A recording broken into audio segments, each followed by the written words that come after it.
Inheritance और second topic हमारा हुआ जीन इंटरेक्शन। आज हमें दो टॉपिक पढ़ने हैं। सो क्रोमोसोमल थ्योरी ऑफ इनहेरिटेंस को लेते हैं पहले। इससे कुछ ज्यादा क्वेश्चन नहीं पूछे जाते, इससे ज्यादा आपको ये क्वेश्चन पूछा जाता है कि ये क्रोमोसोमल थ्योरी ऑफ इनहेरिटेंस किसने दिया था। ठीक है, तो सबसे पहला और अपना इसका इंपॉर्टेंट क्वेश्चन यहीं से बनेगा कि who gave chromosomal theory of inheritance. So chromosomal theory of inheritance it was given by Sutton and Boveri in 1902। Sutton and Boveri in 1902 1902 में ये थ्योरी दी थी। अब इस थ्योरी का मतलब समझो आप। देखो, जो मेंडल ने जो रिसर्च करी थी, मेंडल ने 1850 1860 में बता दिया था कि भाई ये फैक्टर होते हैं जिसको हमने बाद में जाके जीन बोला। ठीक है, जीन का सब लोग इनहेरिटेंस पैटर्न देख रहे थे, बट वो जीन्स कैसे कैसे जाते हैं वो नहीं पता था किसी को। ठीक है, तो इस थ्योरी ने आपको क्या बताया, इस थ्योरी ने आपको ये बताया कि भाई ये जो जीन्स होते हैं, the genes are located on the chromosome. तो इसका फर्स्ट पॉइंट ये है कि भाई according to this theory chromosome contain genetic material. Chromosome के ऊपर होते हैं और जैसे जैसे क्रोमोसोम का इनहेरिटेंस पैटर्न होता है वैसे ये जीन्स भी आगे बढ़ते जाते हैं। ठीक है, so chromosome contain genetic material that is genes which pass the genes from parents to offspring. ये पेरेंट्स से उसको ऑफस्प्रिंग में पास कर देते हैं। ठीक है, दूसरा इसका पॉइंट था कि क्रोमोसोम रेप्लिकेट। जब सेल डिवाइड होगा तो क्रोमोसोम का क्या होगा, रेप्लिकेशन होगा। तो रेप्लिकेशन के साथ साथ उन जीन्स का भी रेप्लिकेशन हो जाता है and they pass from generation to generation. ठीक है, तो इस तरीके से वो क्रोमोसोम के साथ वो भी क्या होते जाते हैं, आगे आगे पास होते जाते हैं। तो बेसिकली इस थ्योरी में क्या बताया गया है, इस थ्योरी में जीन्स और क्रोमोसोम्स इन दोनों को कंबाइन करके बताया गया है।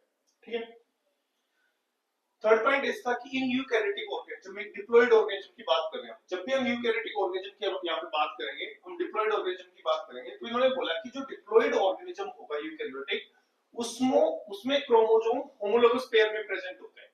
ठीक है, हमें आज ये सबको पता है कि किसमें प्रेजेंट रहेंगे, क्रोमोसोम होमोलोगस पेयर में प्रेजेंट रहेंगे। ऐसे एक ही क्रोमोसोम का दो पेयर होंगे। ठीक है, सॉरी दो दो क्रोमोसोम होंगे, एक पेयर होगा उसका क्रोमोसोम का। ठीक है, इसमें से एक जो क्रोमोसोम होगा ये पेरेंट से आएगा और मतलब के फादर से आएगा, पैटर्नल होगा, और दूसरा जो होगा वो मैटरनल क्रोमोसोम होगा। इनसे मिलकर एक पेयर बनता है जिसको हम क्या बोलते हैं, होमोलोगस पेयर बोलते हैं। ठीक है, तीसरा फोर्थ इसका पॉइंट है कि each parent contribute one set of chromosome to the offspring. जो ये होमोलोगस पेयर था, इसमें से एक क्रोमोसोम एक गैमेट में जाएगा, दूसरा क्रोमोसोम दूसरे गैमेट में जाएगा। इसका मतलब यहाँ पे क्या हो रहा है, यहाँ पे सेग्रीगेशन होता है। So segregation at the time of gamete formation. और ये जो सेग्रीगेशन होता है, जैसे हमने जीन्स का बताया था कि जीन्स का जो सेग्रीमेंट होता है इंडिपेंडेंट होता है, ऐसे this segregation is also independent to each other. ये भी क्या होगा, इंडिपेंडेंट होगा। सो इस थ्योरी ने क्या क्या बताया, इस थ्योरी ने बेसिकली बताया कि how chromosome pass genetic information, ये कैसे जेनेटिक इंफॉर्मेशन को पास करते हैं, and relation between Mendel's law and chromosomal transmission. Mendel से किसके बारे में बात करी थी, मेंडल से बात करी थी यहाँ पे फैक्टर्स के बारे में। फैक्टर्स के बारे में मतलब कि जीन्स के बारे में बात करी। ठीक है, और क्रोमोसोमल थ्योरी ऑफ इनहेरिटेंस ने क्या बताया था, क्रोमोसोम का ट्रांसमिशन बताया था। तो ये जो थ्योरी है ये इन दोनों को, फैक्टर्स को, क्रोमोसोमल थ्योरी को, क्रोमोसोमल ट्रांसमिशन को, इसको एक साथ लेके बताता है। ठीक है, तो ये है भैया आपका छोटा सा topic chromosomal theory of inheritance. और अब पढ़ते हैं अपना इंपॉर्टेंट टॉपिक जीन इंटरेक्शन। और जीन इंटरेक्शन से हमेशा क्वेश्चन पूछे जाते हैं आपके किसी भी एग्जाम में ले लो। ठीक है, तो जीन इंटरेक्शन को हम डिटेल में अच्छे से पढ़ेंगे, विद एग्जांपल पढ़ेंगे, और एंड में फिर से क्वेश्चन भी करके देखेंगे जो प्रीवियस ईयर में आए हुए क्वेश्चन। ओके, तो चलो मैं अब शुरू करता हूं भाई। Next is gene interaction.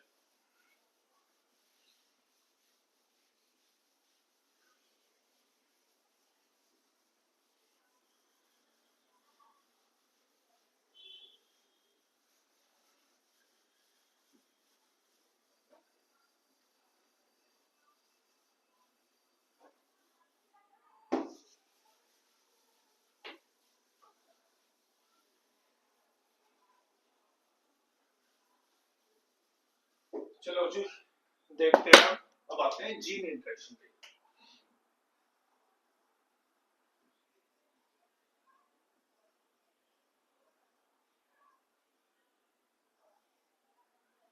सबसे पहली चीज कि क्या होती है जीन इंटरेक्शन। भाई नाम से पता चल रहा है कि भाई जीन्स के बीच में क्या होगी, इंटरेक्शन होगी, उसी को हम क्या बोलेंगे, जीन इंटरेक्शन बोलेंगे। ठीक है, अब देखो इससे पहले वाली बात करते हैं, पहले जीन इंटरेक्शन, इससे पहले वाली बात जो मेंडल ने जो बताया था, मेंडल ने क्या बताया था, मेंडल ने ये बताया था कि भाई जो जीन्स होते हैं वो ट्रेट को कंट्रोल करते हैं। ठीक है, फॉर एग्जांपल ये एक ट्रेट है, फॉर एग्जांपल कोई कलर बनाने का ट्रेट है कि फ्लावर में कोई फ्लावर का कलर बनना है। ठीक है, तो कलर बन रहा है तो इसका मतलब कोई इंटरमीडिएट या फिर कोई कलरलेस प्रोडक्ट होगा, इसका कलरलेस प्रोडक्ट। ठीक है, ये कोई जीन है, फॉर एग्जांपल ये जीन है, ए जीन है। ठीक है, इसका डिफरेंट जो दूसरा एलील है वो ये है। ठीक है, अगर ये इसके डोमिनेंट फॉर्म में आएगा तो वर्किंग होगा, या तो ये इस फॉर्म में आए या फिर ये हेटेरोजाइगस फॉर्म में आए, होमोजाइगस या हेटेरोजाइगस, और ये क्या बना देगा, ये यहाँ पे क्या बनाएगा, ये एक्चुअली में जो जीन का प्रोडक्ट बनता है यहाँ पे एक्चुअली में एंजाइम बनता है। ठीक है, एंजाइम, और ये एंजाइम क्या करता है, इस कलरलेस प्रोडक्ट को किस में चेंज कर देगा, कलर्ड प्रोडक्ट में चेंज कर देगा, कलर्ड प्रोडक्ट में। भाई आपको बिल्कुल बेसिक से समझना है, तभी आपको समझ में आएगा। ठीक है, तो यहां बात हो रही थी किसके बारे में, केवल एक सिंगल जीन के बारे में बात हो रही थी। ठीक है, सो सिंगल जीन्स में भी जो ये जीन्स है, ये इसके ये different, these are alleles, these are alleles, ये अलील्स है। ठीक है, अब अलील्स में डोमिनेंट भी हो सकते हैं, रिसेसिव भी हो सकते हैं। ठीक है, बट जीन इंटरेक्शन में क्या होता है, हमेशा जीन इंटरेक्शन किसके बीच में होगी, non allelic, non allelic genes में। ठीक है, जब दो या दो से ज्यादा, when two or more non allelic genes, non allylic कहने का मतलब मेरा ये है कि फॉर एग्जांपल कि एक जीन तो प्रेजेंट है यहाँ पे इस क्रोमोसोम पे, से फॉर एग्जांपल क्रोमोसोम नंबर 5 पे। ठीक है, ये ए, ठीक है, एक क्रोमोसोम प्रेजेंट, एक जीन जो प्रेजेंट है वो प्रेजेंट है फॉर एग्जांपल इस क्रोमोसोम पे, फॉर एग्जांपल से एक रैंडम एग्जांपल ले रहे हैं कि क्रोमोसोम नंबर 11 पे ये बी। ठीक है, और अगर ये दोनों जीन मिलके कोई ट्रेट को इन्फ्लुएंस करें, किसी भी ट्रेट को इन्फ्लुएंस करें, दो या दो से ज्यादा, दो भी हो सकते हैं, दो से ज्यादा भी हो सकते हैं, पर अपने इसमें हम दो जीन का इंटरेक्शन पढ़ेंगे। ठीक है, तो ये जो अलग अलग जीन्स मिलके जो अलग अलग क्रोमोसोम पे प्रेजेंट है, जिनको हमने नॉन एलिलिक जीन्स बोला है, अगर ये किसी ट्रेट को इन्फ्लुएंस करें तो उसको बोला जाता है जीन इंटरेक्शन। ठीक है, डेफिनेशन आपसे कोई नहीं पूछा, बस इतना सा ऐसे याद रखो। अब आते हैं इसके डिस्कवरी पे। ये देखो डिस्कवर कैसे हुआ, डिस्कवर भाई कैसे हुआ, ये डिस्कवर हुआ था सबसे पहले लथायरस ओडोरेटस में, और ये पन्नट ने डिस्कवर करा था। ठीक है, आरसी जो पन्नट थे हमारे,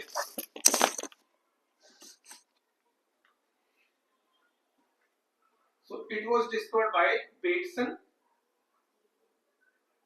and Punnett in 1906, in 1906 ये एक एक्सपेरिमेंट कर रहे थे किसके ऊपर, लथायरस ओडोरेटस पे एक्सपेरिमेंट कर रहे थे, लथायरस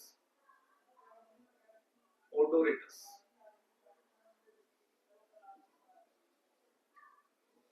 इसको स्वीट पी भी बोलते हैं, स्वीट पी। अब जब ये इस पे एक्सपेरिमेंट कर रहे थे तो इन्होंने क्या देखा, इन्होंने देखा इसके फ्लावर में, इसके फ्लावर में दो तरीके के कलर होते हैं, एक पर्पल कलर और एक व्हाइट कलर। ठीक है, तो इन्होंने इस पे एक्सपेरिमेंट करा, एक प्योर पर्पल कलर के फ्लावर को इन्होंने क्रॉस करवाया व्हाइट कलर के फ्लावर से। अब भाई वैसे तो देखा जाए तो कलर का है, एक ही जीन होना चाहिए। ठीक है, तो इनके हिसाब से उस टाइम भी एक ही जीन था, इन्होंने बोला कि भाई पर्पल या तो ये होगा, और प्योर अगर हम बोल रहे तो ये वाला है, और व्हाइट तो ये वाला है। ठीक है, जब इन्होंने क्रॉस करवाया तो यहाँ पे जो फ्लावर आए पर्पल आए, पर्पल आए। ठीक है, और जो एक पर्पल फ्लावर आए इनका जीनोटाइप क्या था, उनका जीनोटाइप ये था, हेटेरोजाइगस। इन्होंने फिर से इसका जो F1 के जो यहाँ पे इंडिविजुअल्स आए हैं इनको फिर से क्रॉस करवाया, पर्पल पर्पल को, पर्पल इनटू पर्पल। ठीक है, अब जब ये क्रॉस करवाया तो यहाँ पे एक्सपेक्टेड रेशो क्या आनी चाहिए थी,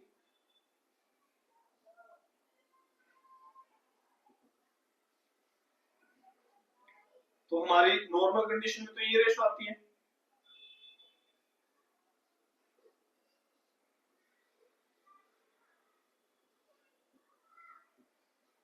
ठीक है, ये दोनों होंगे पर्पल, ये दोनों ऊपर वाले दीज आर पर्पल, और ये व्हाइट। ये होता है भैया हमारा नॉर्मल फ्लो, हमने जो अभी तक पढ़ा है। तो इन्होंने दूसरे एक्सपेरिमेंट करे, दूसरे एक्सपेरिमेंट में इन्होंने क्या करा, इन्होंने दो व्हाइट फ्लावर को क्रॉस करवाया, व्हाइट फ्लावर वाले प्लांट को क्रॉस करवाया। तो जब इन्होंने व्हाइट फ्लावर वाले प्लांट को क्रॉस करवाया तो यहाँ पे जो इनका प्रोडक्ट आया वो आया पर्पल। पर अगर हमारे जो हमने अभी तक पढ़ा है इसके अकॉर्डिंग तो ये आ ही नहीं सकता पर्पल यहाँ पे। ठीक है, तो ये बिग क्वेश्चन मार्क आ गया कि भाई ये कैसे हो रहा है। ठीक है, फिर इन्होंने क्या करा, फिर इन्होंने इन पर्पल फ्लावर को क्रॉस करवाया, इस पर्पल को इस पर्पल से क्रॉस कराया। अब इनको पर्पल भी मिले फ्लावर और इनको व्हाइट भी मिले, और ये मिले इनको 9:7 रेशो में।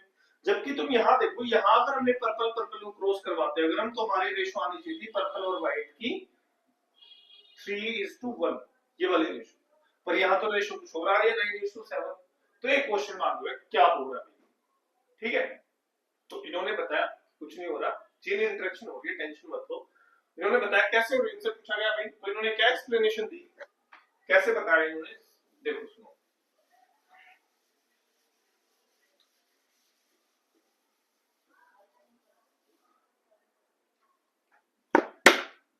इन्होंने बताया भाई कि एक्चुअल में हो क्या रहा है कि ये जो कलर है ना, ये जो कलर है फ्लावर का, इसको दो जीन्स डिसाइड कर रहे हैं, टू जीन्स, और उनके जीन्स के बीच में क्या हो रही है, इंटरेक्शन हो रही है, और इंटरेक्शन होने के बाद फिर क्या हो रहा है, फिर प्रोडक्ट बन रहा है।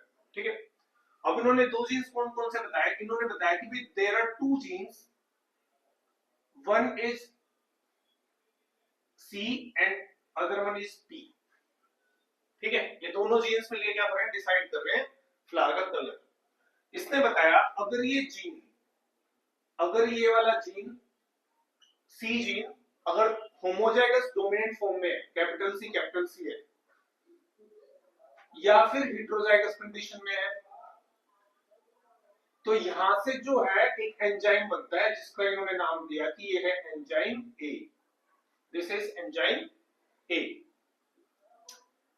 और अगर ये स्मॉल आ जाता है तो यहां पे कोई भी एंजाइम नहीं बनता। ठीक है, फिर इन्होंने बताया सिमिलरली एक और भी जीन है, सेकंड जीन, और ये दोनों जीन अलग अलग क्रोमोसोम पे है, therefore they are non allelic genes. इन्होंने इसमें यही बताया कि भाई अगर ये ऐसे है, अगर ये होमोजाइगस डोमिनेंट कंडीशन में प्रेजेंट है ये जीन, तो यहाँ पे एंजाइम बी बनेगा, एंजाइम बी। और अगर ये हेटेरोजाइगस कंडीशन में प्रेजेंट है इस तरीके से, तो भी एंजाइम बी बनेगा। और अगर ये रिसेसिव फॉर्म में प्रेजेंट है तो कोई एंजाइम नहीं बनेगा। ठीक है, अब इस कंडीशन में इन्होंने क्या बताया, इस कंडीशन में इन्होंने बताया कि भाई कुछ ऐसा हो रहा है, कि कुछ ऐसा हो रहा है इस जीन इंटरेक्शन के दौरान कि, मैं इसको भी हटा देता हूं,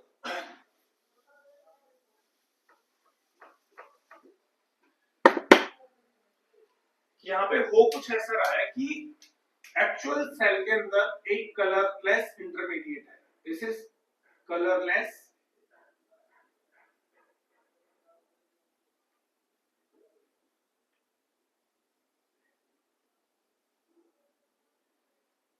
इंटरमीडिएट। ठीक है, सॉरी कलरलेस ये सबस्ट्रेट है, सबस्ट्रेट।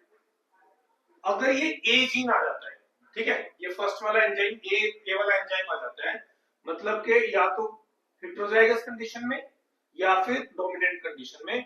तो यहाँ पे एंजाइम बनेगा एंजाइम ए, जो इस कलरलेस सबस्ट्रेट को किस में चेंज कर देगा, इसको कलरलेस इंटरमीडिएट में, इसको कलरलेस इंटरमीडिएट में कन्वर्ट कर देगा। ये भी कलरलेस है, मतलब ये भी व्हाइट ही होगा, यहाँ पे भी व्हाइट है, ये भी व्हाइट ही होगा। बट फर्दर अगर इसमें एंजाइम बी भी आ जाता है, और एंजाइम ये दूसरे वाला एंजाइम बी या तो यहाँ पे इस डोमिनेंट फॉर्म में हो या फिर हेटेरोजाइगस फॉर्म में हो, एंजाइम बी, तो ये कलरलेस इंटरमीडिएट किसमें चेंज हो जाता है, ये colourless intermediate it will change into purple colour. तो इनसे पूछा गया कि चलो भैया अगर ऐसा है तो रेशो ला के दिखाओ, तुम 9:7 रेशो कैसे आती है। तो इन्होंने बोला देखो भैया ऐसे आती है। इन्होंने क्या करा, दो व्हाइट फ्लावर का क्रॉस करवाया, एक व्हाइट फ्लावर लिया और दूसरा व्हाइट फ्लावर लिया, ठीक है। अब इन्होंने यहाँ पे देखो इनका क्या करा है, जीनोटाइप क्या बताया, इन्होंने बोला कि जो यहाँ पे जीनोटाइप है वो ये वाला है, और यहाँ पे जो जीनोटाइप है वो ये वाला है, ठीक है। और इन्होंने बोला कि यहाँ पे जो जीनोटाइप है वो है ये वाला, कैपिटल सी और स्मॉल पी, दोनों व्हाइट है, क्योंकि देखो दोनों में क्या हो रहा है भाई, दोनों में इंटरमीडिएट कलर आ रहे हैं, ठीक है। यहाँ पे तो बी था तो इसको कलर में से ये शुरू वाला ए एंजाइम नहीं था तो कोई प्रोडक्ट नहीं बना, इसलिए ये व्हाइट है। यहाँ पे केवल फर्स्ट वाला, इसलिए ये भी व्हाइट है। तो इन्होंने बोला जब ये क्रॉस करवाया तो जो F1 के इंडिविजुअल आएंगे, F1 के जो इंडिविजुअल होंगे भाई बहुत सिंपल सा है, इनके कौन से होंगे, ये हेटेरोजाइगस में और ये भी हेटेरोजाइगस में, ठीक है। और इसका जो कलर होगा वो होगा पर्पल, क्योंकि इसमें देखो कैपिटल सी आ गया, एंजाइम ए आया, कलरलेस इंटरमीडिएट बना, फिर दूसरा एंजाइम आया एंजाइम बी, और इसमें पर्पल कलर बना, तो इसलिए इसका कलर क्या होगा, पर्पल होगा। अब इन्होंने क्या करा, इसको फिर से क्रॉस करवाया। जब इन्होंने फिर से इसको क्रॉस कराया, पर्पल F1 के इंडिविजुअल्स को, पर्पल को फिर से पर्पल से, तो ये देखो ये देखो ये, ठीक है। एंड में इसकी ट्रिक भी बताऊंगा आपको, इसकी रेशो कैसे याद रखनी है, रेशो पे भी क्वेश्चन के बाद पूछ लेते हैं। बेसिकली आपका जो क्वेश्चन बनेगा वो इस पार्ट से बनेगा, ये वाले मैं बताऊंगा, आपको इसको एक्सप्लेन करूंगा। तो देखो इससे कौन कौन से गैमेट बने, इससे गैमेट बने भाई सीपी, ये वाला, फिर स्मॉल, ये स्मॉल स्मॉल, और सेम इससे भी इसी टाइप के गैमेट बनेंगे CP CP CP and C small P. इनको एक पनेट स्क्वायर में रख के देखते हैं, हमें अपने आप समझ में आ जाएगा कि 9:7 रेशियो कैसे आएगी, ठीक है।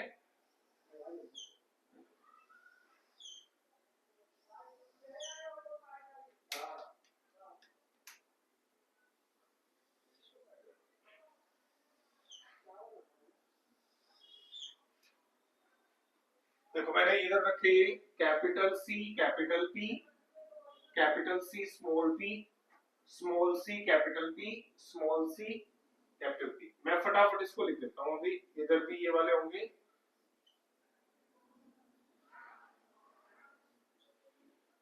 तो यहाँ पे जो बनेगा ये बनेगा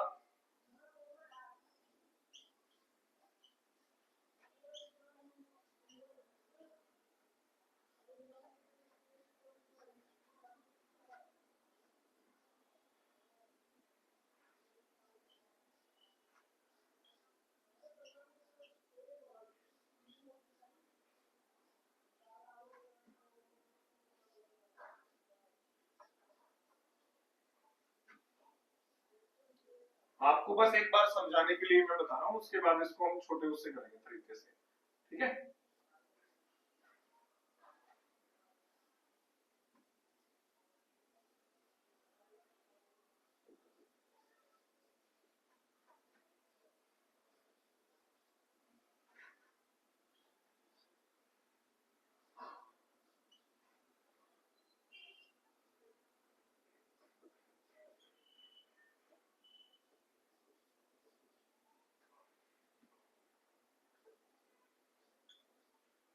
इसमें देखो इस कंडीशन में क्या हो रहा है, हमारा जो ये फ्लावर बनेगा, क्योंकि इसमें दोनों एंजाइम ए भी आएगा एंजाइम बी भी आएगा, तो ये बनेगा हमारा पर्पल। सिमिलरली इसमें एंजाइम ए भी आ रहा है एंजाइम बी भी आ रहा है, ये भी बनेगा हमारा पर्पल। इसमें भी दोनों एंजाइम आ रहे हैं, ये बनेगा पर्पल। इसमें भी दोनों एंजाइम आ रहे हैं, इसमें भी पर्पल। इसमें दोनों एंजाइम है, ये भी पर्पल। अब इस कंडीशन में देखो आप, इसमें केवल एंजाइम ए तो आ जाएगा पर एंजाइम बी नहीं आ पाएगा, तो इसलिए ये क्या बनेगा यहाँ पे, दिस विल बिकम व्हाइट। मैं इसको अलग कलर से लिख देता हूं, दिस विल बी व्हाइट। ठीक है, नेक्स्ट वाले में this will be purple, this will be white,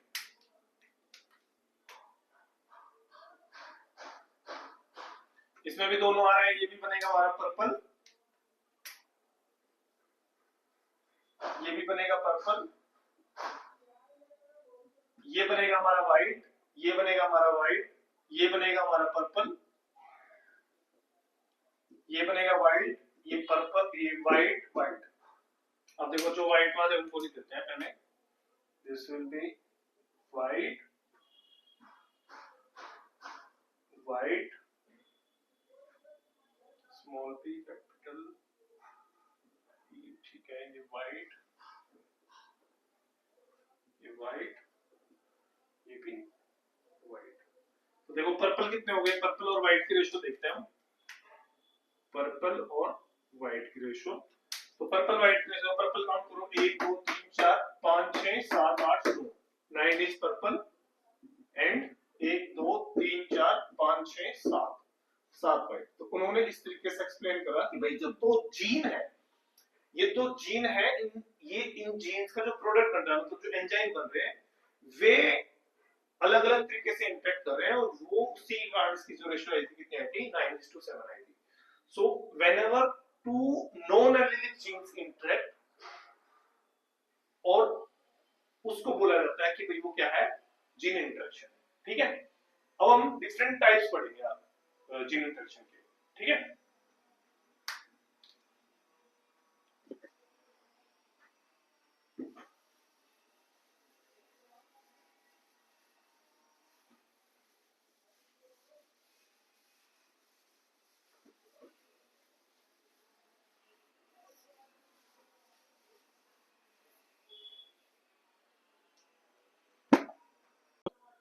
चलिए जी अब पढ़ते हैं टाइप ऑफ जीन इंटरेक्शन। ठीक है, लिखो टाइप ऑफ जीन इंटरेक्शन। अब देखो भाई, टाइप ऑफ जीन इंटरेक्शन मैंने आपको थोड़ी देर पहले भी बताया था कि जीन इंटरेक्शन में क्या होता है, हमेशा नॉन एलिलिक जीन्स होते हैं, वो इंटरेक्ट करते हैं और वो किसी ट्रेट को डिसाइड करते हैं। अब हम इनके दोनों के डिफरेंट टाइप्स पढ़ रहे हैं। ठीक है, तो टाइप्स में देखो ये दो तरीके के होते हैं मेनली। फर्स्ट इसको बोलते हैं एपिस्टेसिस, एपिस्टेसिस, और सेकंड होता है भाई इसमें dominant recessive interaction, dominant oblique recessive interaction. यही वो पार्ट है भाई जहां से आपके मेन क्वेश्चन बनेंगे। एपिस्टेसिस से मेनली इसमें क्वेश्चन आता है आपका। देखो एपिस्टेसिस क्या होता है, एपिस्टेसिस एक ग्रीक वर्ड से आया है, ग्रीक वर्ड से, जिसका मीनिंग होता है standing upon, standing upon. Standing upon का मतलब है कि भाई किसी दूसरे ऊपर खड़े हो जाना। ठीक है, तो देखो क्या होता है इसमें, एपिस्टेसिस के अंदर वन जीन विल मास्क और modify the effect of other gene which is non allelic। मैं बोल रहा हूं which is non allelic, आपके नोट्स में भी लिख रखा है ये। ठीक है, एक जीन दूसरे जीन को या तो मास्क कर लेगा या उसके प्रोडक्ट को क्या करते हैं, मॉडिफाई कर देगा। ठीक है, इस टाइप की जो इंटरेक्शन होती है उसको बोलते हैं एपिस्टेटिक। फॉर एग्जांपल हम दो जीन लेते हैं कि एक हमने जीन लिया ए, एक हमने जीन लिया बी। अब ए बी को भी मास्क कर सकता है, इसके इफेक्ट को भी, या फिर बी ए को भी इफेक्ट कर सकता है। फॉर एग्जाम्पल हम ये लेके चलते हैं कि भाई ए बी को मास्क कर रहा है, ठीक है। तो जो मास्क करता है उसको बोला जाता है this is epistatic gene. Epistatic gene, ये जीन जो होगा इसको बोलेंगे हम एपिस्टेटिक जीन। और जिसके इफेक्ट, जिस जीन को मास्क किया जा रहा है उसको बोलते हैं भाई this is hypostatic gene. Hypostatic gene, इतनी बात समझ में आ गई। एपिस्टेसिस में एक जीन क्या करेगा, दूसरे जीन के प्रोडक्ट को या दूसरे जीन के ट्रेट को मास्क कर लेगा, ठीक है। और जो जीन करेगा उसको बोलेंगे एपिस्टेटिक जीन, और जो हो रहा होगा जिसमें एपिस्टेसिस उसको बोलेंगे हम हाइपोस्टेटिक जीन। अब ये एपिस्टेसिस जो होता है, ये एपिस्टेसिस 4 तरीके का होता है भाई। There are 4 type of epistasis, हम उनको पढ़ते हैं जहां से हमारे मेन क्वेश्चन बनते हैं। सो एपिस्टेसिस आर ऑफ 4 टाइप्स। कौन कौन से 4 टाइप है देखो भाई, एक एक करके समझेंगे इनको। First is dominant epistasis. Dominant epistasis, ठीक है। सेकंड जो है इसमें recessive epistasis. Recessive epistasis. Third जो है इसमें, थर्ड है भाई हमारा डुप्लीकेट रिसेसिव एपिस्टेसिस। और फोर्थ जो है हमारा, फोर्थ है भाई इसमें हमारा डुप्लीकेट डोमिनेंट एपिस्टेसिस। इनको देखो भाई, इनको बहुत ध्यान से देखो। अगर ये आपको समझ में आ गए तो आप आराम से अपना एक क्वेश्चन निकाल ले जाओगे यहां से, और बहुत इंपॉर्टेंट है। इन पांचों में से एक क्वेश्चन पक्का आता है। देखो सबसे पहले हम बात करते हैं डोमिनेंट एपिस्टेसिस की, ठीक है। अब डोमिनेंट एपिस्टेसिस के केस में क्या होता है, इसमें एक कलरलेस प्रोडक्ट होगा। फॉर एग्जांपल ये व्हाइट कलर का, व्हाइट मान लेते इसको, दिस इज कलरलेस प्रीकर्सर या फिर बोलो सबस्ट्रेट,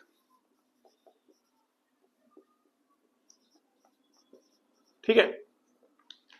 दो जीन मिलके इसका कलर डिसाइड करेंगे। हम ये मान लेते हैं कि दो जीन वो कौन कौन से हैं, वो दो जीन हैं ए एंड बी। और जो ए जीन से जो प्रोडक्ट बनता है, ए जीन से जो प्रोडक्ट बनता है वो एक एंजाइम बनता है, एंजाइम ए, ठीक है। और ये जो ए जीन है, इस व्हाइट कलर के प्रोडक्ट को पर्पल में कन्वर्ट कर देगा, ठीक है। जो दूसरा जीन है वो जीन है हमारा बी, उससे जो प्रोडक्ट बनेगा वो एक एंजाइम बनेगा जिसका हमने नाम रख दिया एंजाइम बी, ठीक है। वो इस कलरलेस प्रोडक्ट को वो इसमें कन्वर्ट कर देगा व्हाइट के अंदर। किसमें कर देगा, व्हाइट के अंदर। पर यहाँ पे इंपॉर्टेंट चीज सुनो, जो इसकी मोस्ट इंपॉर्टेंट चीज है, जो सबसे ज्यादा आपको ध्यान में रखनी है, वो ये ध्यान में रखनी है कि A have enzyme, A have greater affinity with enzyme with substrate,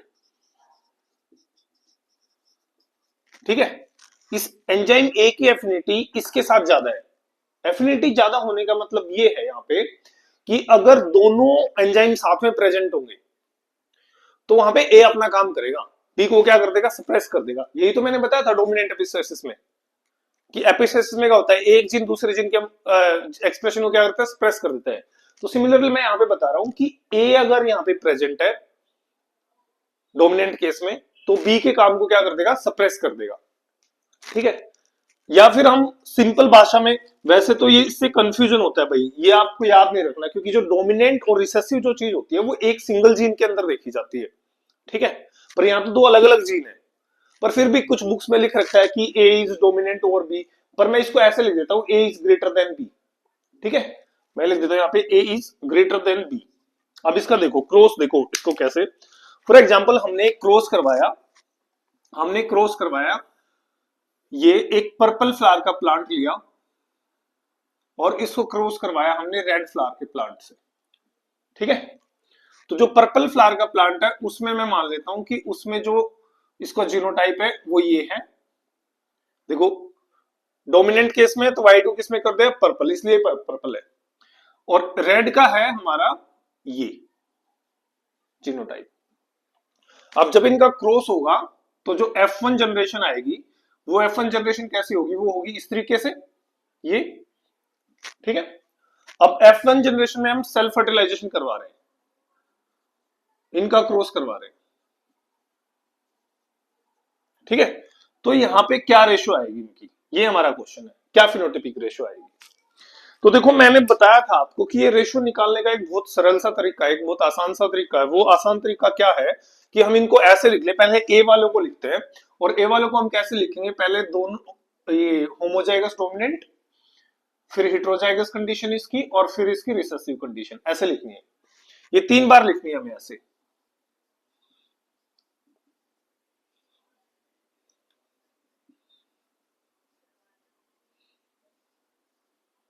ठीक है। अब उसके बाद सेकंड वाले जीन का लिखो। सेकंड वाला जीन कैसे लिखना है, सेकंड वाला जीन पहले एक बार डोमिनेंट वाला सारा, फिर हेटेरोजाइगस डोमिनेंट वाला, और फिर रिसेसिव वाला, इनके साथ लिखना है। तो ये लिख दिया मैंने बी बी कैपिटल बी यहां पे, और इसमें मैंने लिखा ये, और इसमें मैंने लिखा स्मॉल वाला। आपको इस कंडीशन में क्या याद रखना है, इनकी रेशियो क्या होती है। नॉर्मल कंडीशन की अगर मैं बात करूं, नॉर्मल कंडीशन की अगर मैं बात करूं तो नॉर्मल कंडीशन में इनकी रेशियो होती है 1:1, 2:4:2 एंड 1:1। ये तो नॉर्मल कंडीशन की बात करी। अब मैं बात कर रहा हूं डोमिनेंट एपिस्टेसिस कंडीशन की बात, कि डोमिनेंट एपिस्टेसिस में क्या होगा इनका प्रोडक्ट। तो देखो मैंने बताया था कि भाई जब दोनों होंगे, ठीक है, जब दोनों होंगे तो इसमें A have greater affinity with substrate, तो इसमें कौन सा बनेगा, तो इसमें पर्पल ही बनेगा यहाँ पे। तो हमारा ये जो फर्स्ट होगा ये क्या बनेगा, this will become purple. Second वाले में भी ए डोमिनेटिंग है, तो यहां पे भी क्या बनेगा, purple, right. But third condition में देखो, थर्ड कंडीशन में ए तो है ही नहीं यहाँ पे हमारा एंजाइम, तो बी अपना इफेक्ट शो करेगा, और बी इसको क्या बना देगा, ये है यहाँ पे रेड, सॉरी ये है, दिस इज रेड। तो ये यहां पे क्या बन जाएगा, this will become red flower, ठीक है। नेक्स्ट कंडीशन देखो, this will also become purple, this will also become purple, this will again red, right. इसमें देखो, इसमें अब की बार बी नहीं है, बी एंजाइम है, बी बन ही नहीं पाया क्योंकि इनकी रिसेसिव कंडीशन है यहाँ पे। तो यहाँ पे क्या बनेगा भाई, अब की बार यहाँ पे बनेगा पर्पल, ये भी बन जाएगा हमारा पर्पल, और इसमें तो दोनों ही नहीं है, दोनों रिसेसिव कंडीशन में है, दोनों ही एंजाइम नहीं है यहाँ पे, तो यहाँ पे क्या बनेगा, व्हाइट। तो इसमें पर्पल, रेड एंड व्हाइट, इनकी रेशो देखो क्या है। देखो पर्पल हमारे पास हो गया 1 2, एक रेड, एक ये ऐसे लिख लेते हैं पहले इनके सामने 1 2 1। अब जोड़ दो इनको, देखो पर्पल 2 और 1 3, 3 2 5, 5 और 4 9, 9 और 1 10, 10 और 2 12, 12 तो हमारा है इसमें पर्पल। रेड कितने हैं भाई, रेड है 1 और 2 3, 3 है इसमें रेड, और व्हाइट कितना है 1। तो जो डोमिनेंट एपिस्टेसिस केस की रेशियो है, phenotypic ratio, that will become 12:3:1। इस तरीके से रेशियो आएगी। तो आपको देखो क्या याद रखना है एग्जाम पॉइंट ऑफ व्यू से, इसमें आपको 3 चीजें याद रखनी है। इसमें एक चीज तो आपको याद रखनी है कि भाई इनका केस ये होता है, ये वाला डोमिनेंट एपिस्टेसिस की जब भी बात होगी तो व्हाइट और ये ऊपर नीचे ऐसे, और दूसरा दूसरा इसमें कि A is dominant over B. A have greater affinity, enzyme A has greater affinity on with the substrate as compared to enzyme B. ये आपको इतनी बात इसमें याद रखनी है एक। दूसरा आपको याद रखना है ये रेशो पूछता है एग्जाम में कि बताओ डोमिनेंट एपिस्टेसिस के केस में क्या रेशो होती है, तो उसको एंड में याद रखने की एक ट्रिक भी बताऊंगा। अभी के लिए इतना याद रख लो कि पर्पल रेड व्हाइट की रेशो होगी 12:3:1, ठीक है, ये मैंने आपको समझा दिया कैसे होगी। अब आते हैं सेकंड पे, हमारा second case that is recessive epistasis.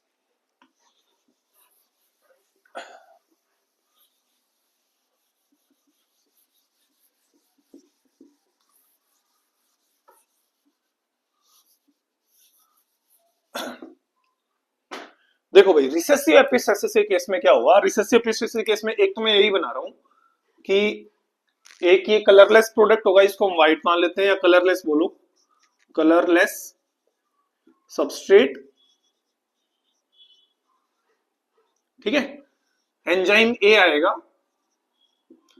और इसको चेंज कर देगा किसमें, एक इंटरमीडिएट में, या फिर इंटरमीडिएट तो दूसरा केस है जिसमें कर देगा एक रेड में कन्वर्ट कर देगा इसको, ठीक है, और फिर एंजाइम बी अगर आया तो ये इसको किसमें चेंज कर देगा, पर्पल में चेंज कर देगा, ठीक है। ये इसकी क्या है, इसका ये बेसिक कंसेप्ट है।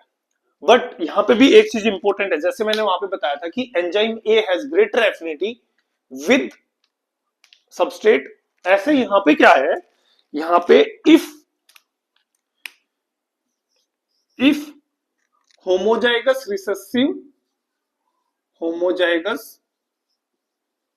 Recessive condition of one gene, ठीक है, और हम यहां पे इस जीन की बात करें small homozygous recessive condition, it will mask the effect of other gene, the effect of other gene, ठीक है। ये बहुत इंपॉर्टेंट है भाई, बच्चे इसी में गलती करते हैं, केवल यही रट लेते हैं, ये भूल जाते हैं। नहीं, यहाँ पे याद रखनी है ये वाली चीज, होमोजाइगस रिसेसिव कंडीशन होगी अगर ए स्मॉल जीन की, तो मास्क कर देगा इफेक्ट को। देखो कैसे होता है इसका क्रॉस, देखो सेम हमने वही लिया, हमने एक ये जीनोटाइप लिया, इसको क्रॉस करवाया स्मॉल ए कैपिटल बी से, हेट्रोजाइगस कंडीशन आई, ये वाली कंडीशन आई F1 में, और इनको फिर से हमने क्या कराया, इनका सेल्फिंग कराई, इनकी सेल्फ फर्टिलाइजेशन कराई, तो हमारी रेशो क्या आएगी, ठीक है। तो देखो अभी भूल जाओ कि क्या है वो, ऊपर कौन से कलर है, यहाँ देखो, यहाँ आपको समझ में आ जाएगा उससे। तो हम सेम वही चीज लिख रहे हैं हम, पहले ए, फिर कैपिटल ए हेट्रोजाइगस, फिर small A capital A small A, ठीक है, अगेन कैपिटल ए और स्मॉल ए, और इनके साथ साथ लिख दो कैपिटल बी, ये वाली चीजें लिख लो।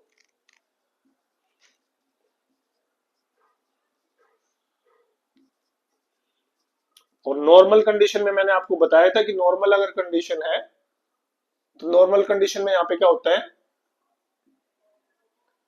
नॉर्मल कंडीशन में रेशो होती है यहाँ पे 1:2:1:4:2:1:1:1। अब इस कंडीशन में देखो क्या हुआ, अब देखो फर्स्ट वाला देखो, अब फर्स्ट ए बी है, बी बी है, ए बी प्रेजेंट है यहाँ पे, बी बी प्रेजेंट है, आराम से कलरलेस जो सबस्ट्रेट है वो किस में चेंज जाएगा, पर्पल कलर में।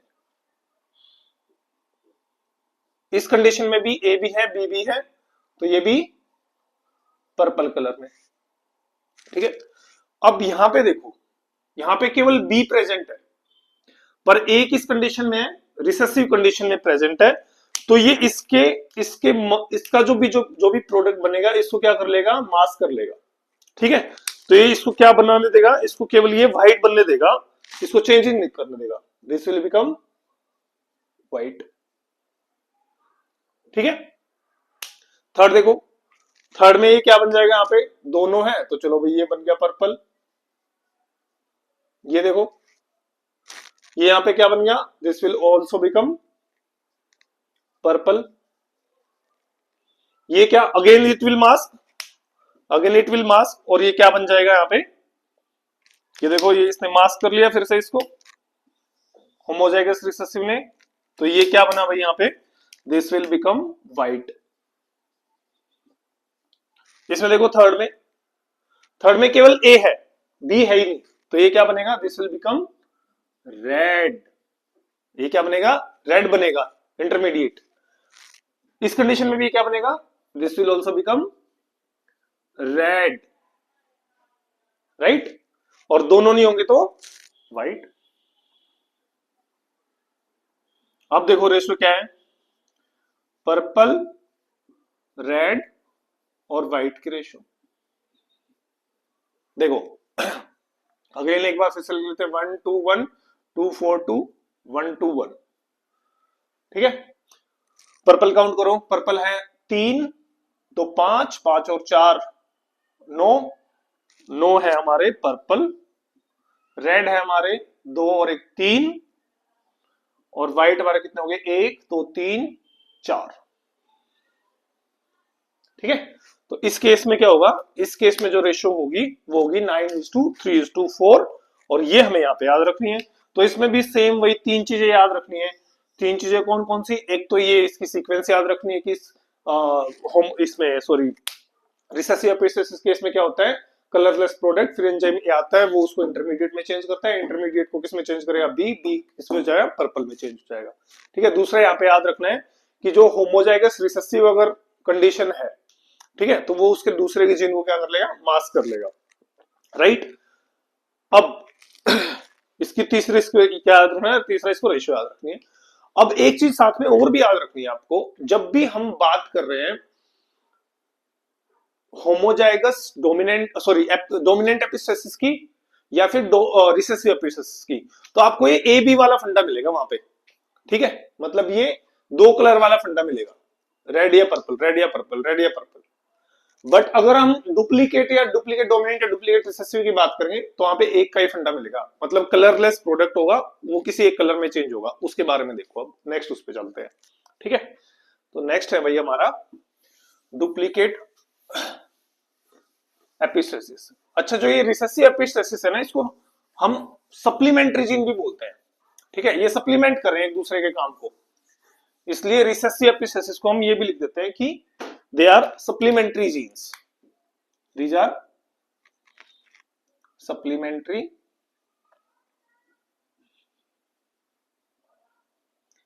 जीन्स। अब आते हैं भाई डुप्लीकेट रिसेसिव एपिस्टेसिस। इसमें देखो डुप्लीकेट रिसेसिव एपिस्टेसिस में क्या होता है, इसमें ये होता है भाई डुप्लीकेट रिसेसिव एपिस्टेसिस में एक कोई कलरलेस प्रोडक्ट होगा, ठीक है। एंजाइम ए आएगा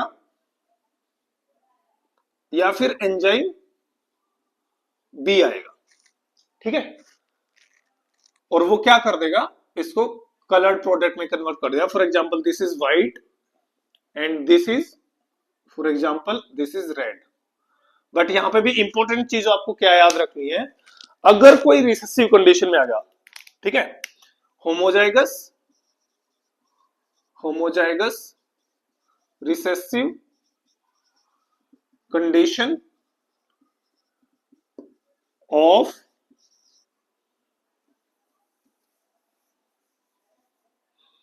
वन जीन या इधर जीन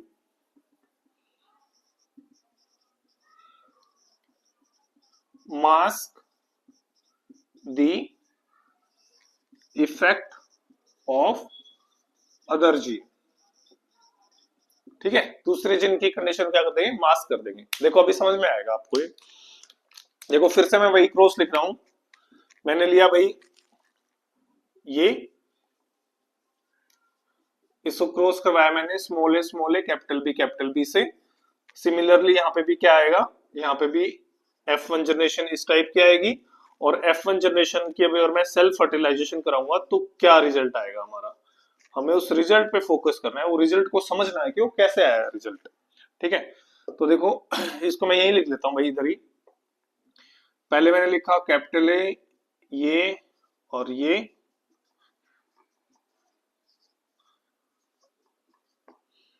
तो आई थिंक आपको ये वाला लिखना आ गया होगा आप समझ में ना, मैंने फर्स्ट क्लास में भी इसको डिस्कस किया था कि इसको इस तरीके से लिखा जाता है।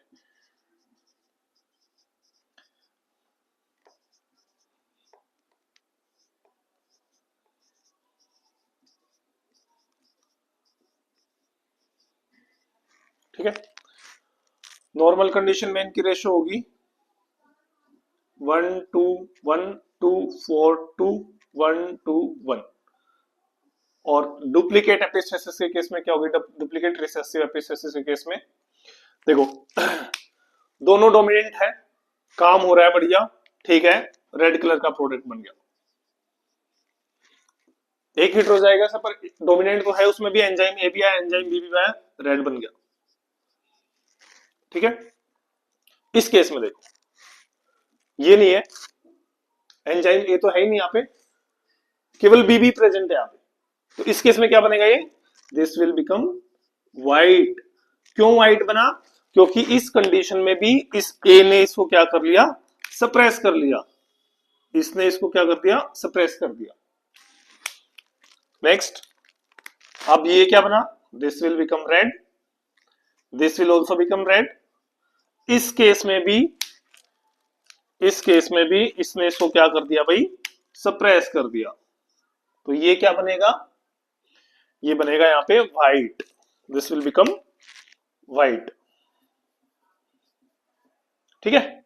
इस केस में देखो, इस केस में क्या हुआ है, इस केस में अब की बार बी ने इसको सप्रेस कर दिया, ठीक है, तो दिस विल बिकम व्हाइट, फिर से बी ने इसको सप्रेस कर दिया इसमें भी, और इसमें भी, इसमें तो दोनों रिसेसिव हैं, ये क्या बनेंगे सारे व्हाइट, ये बनेगा व्हाइट। तो मैं यहां बता रहा था इसमें कोई पर्पल कलर नहीं है भाई, अगर जब आप डोमिनेंट एपिस्टेसिस और रिसेसिव एपिस्टेसिस की बात करोगे तभी रेड पर्पल वाली चीज याद आपको याद रखनी है, इसमें केवल दो ही कंडीशन होगी, या तो प्रोडक्ट बनेगा या नहीं बनेगा। तो इसमें रेड और व्हाइट का रेशो देखो क्या होगा, देखो 2 3, 3 2 5, 5 और 4 9, 9 तो रेड एंड 7 क्या थे, 1 2 3, ये हो गए हमारे 4 5 6 और 7, 9:7 ratio is duplicate recessive epistasis की। आपको याद क्या रखना है, वही तीन चीजें, कंडीशन ये वाली ऊपर नीचे वाली ए और बी वाली, और दूसरा आपको याद रखना है कि homozygous recessive condition of either allele, किसी भी एलील की अगर होमोजाइगस कंडीशन है तो दूसरे क्या कर देगी, मास्क कर देगी, और ये इसकी रेशो है, इस पे सबसे ज्यादा आपको फोकस रखना है, ठीक है। अब आते हैं डुप्लीकेट डोमिनेंट एपिस्टेसिस पे।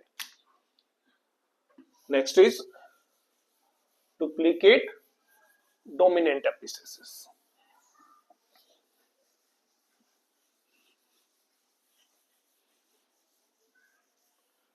तो बच्चों डुप्लीकेट डोमिनेंट एपिस्टेसिस में क्या होगा,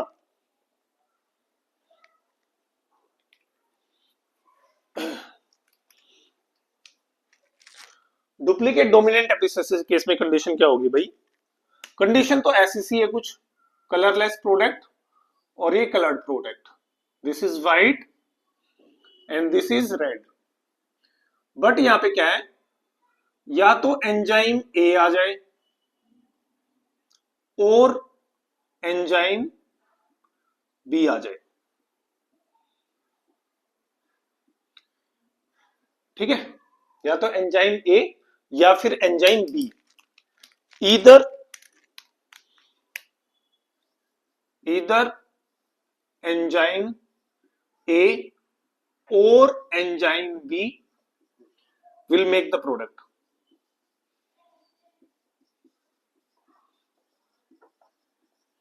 इनमें से कुछ भी हो, डोमिनेंट होना चाहिए, कुछ भी हो इनमें से, वो क्या कर देगा, उसको कलर का प्रोडक्ट बना देगा। देखो सेम वही वैसा ही क्रॉस लिखते हैं, capital A small B cross करवाया स्मॉल ए कैपिटल बी से, F1 जनरेशन जो आएगी वो कुछ इस तरीके की आएगी, इनका जब सेल्फिंग कराएंगे, सेल्फ प्रोडक्शन कराएंगे इनका जब, तो ये आ जाएगी हमारी भाई रेशियो, देखो कुछ ऐसे। मैं इसे क्वेश्चन भी करवाऊंगा भाई आपको, जो क्वेश्चन पीछे एग्जाम में आए हुए सीयूटी में या फिर CSIR JRF में, मैं आपको क्वेश्चन भी करवाता हूं इनके, ठीक है। ये हो जाएगा capital be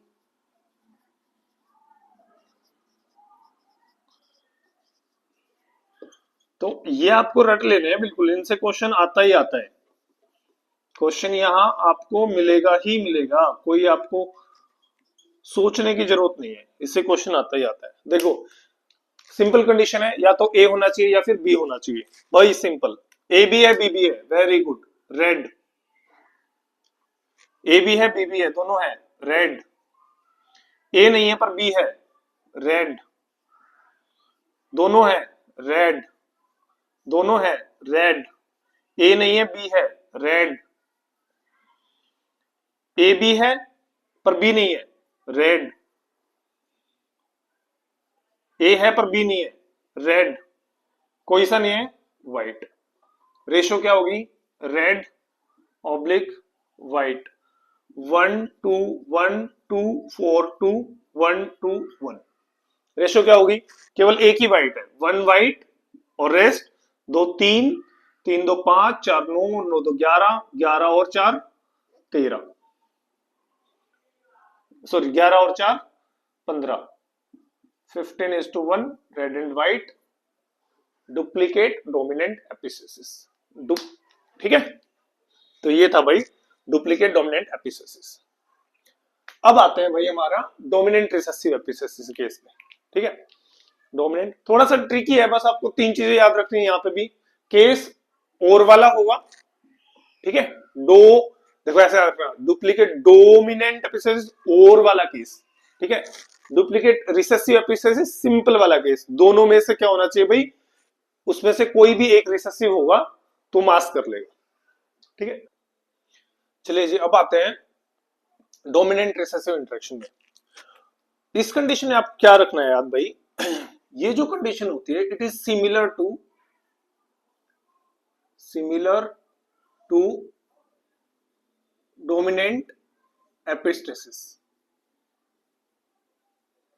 similar to dominant epistasis. But इस कंडीशन में क्या होता है, इनको हम इनहिबिटरी जीन्स भी बोलते हैं भाई, यहाँ पे इनहिबिटरी जीन्स, ठीक है। इसका मतलब ये है इनहिबिटरी जीन्स का कि डोमिनेंट कंडीशन ऑफ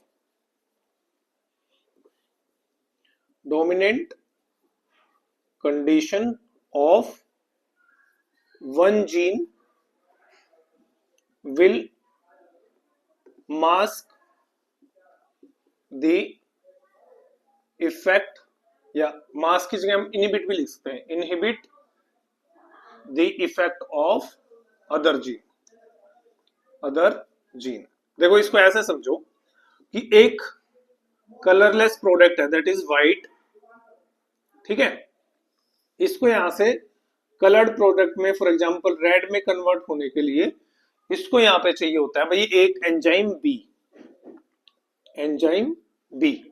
ठीक है। अगर ये बी एंजाइम प्रेजेंट है तभी ये व्हाइट से किस में चेंज होगा, रेड में चेंज हो पाएगा।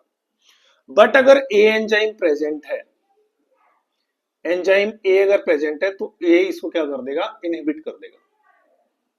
ये इसकी कंडीशन, ठीक है।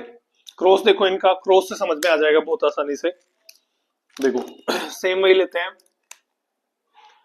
कैपिटल ए स्मॉल बी को क्रॉस कराया स्मॉल ए कैपिटल बी से।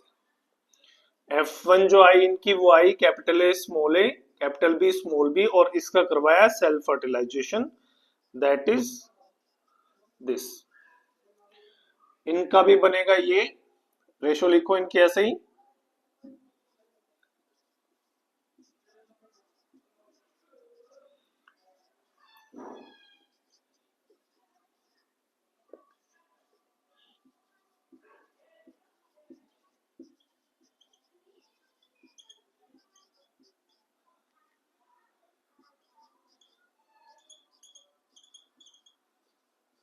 अब उस कंडीशन में ध्यान में रख के इसको देखो, इनकी वो नॉर्मल रेशियो क्या होगी भाई, इनकी नॉर्मल रेशियो भी होगी 1:1, 2:4:2, 1:1। अब इस कंडीशन में देखो आपने डोमिनेंट रिसेसिव इंटरेक्शन के केस में क्या होगा, इस कंडीशन में क्या होगा भाई, देखो ए एंजाइम भी प्रेजेंट है, बी एंजाइम भी प्रेजेंट है, तो ये इसको इनहिबिट कर लेगा, ठीक है। ये इसको क्या कर लेगा, इनहिबिट कर देगा इसके काम को, तो यहाँ पे क्या बनेगा, व्हाइट ही बनेगा अब की बार। ये इसको कंप्लीटली इनहिबिट कर रहा है, अगर एंजाइम ए है तो वो दूसरे काम को रोक देगा, ठीक है, व्हाइट। इस केस में भी रोक देगा, राइट है।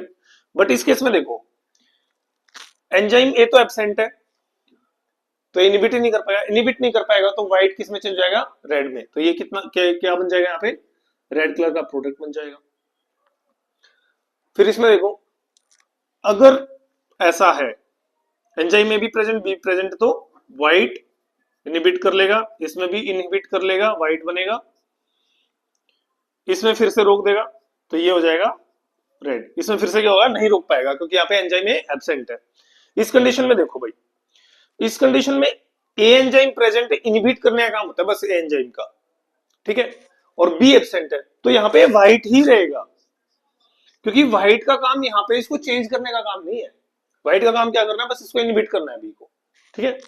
इस कंडीशन में भी व्हाइट ही रहेगा, और इस कंडीशन में दोनों एब्सेंट है तो ये व्हाइट ही रहेगा।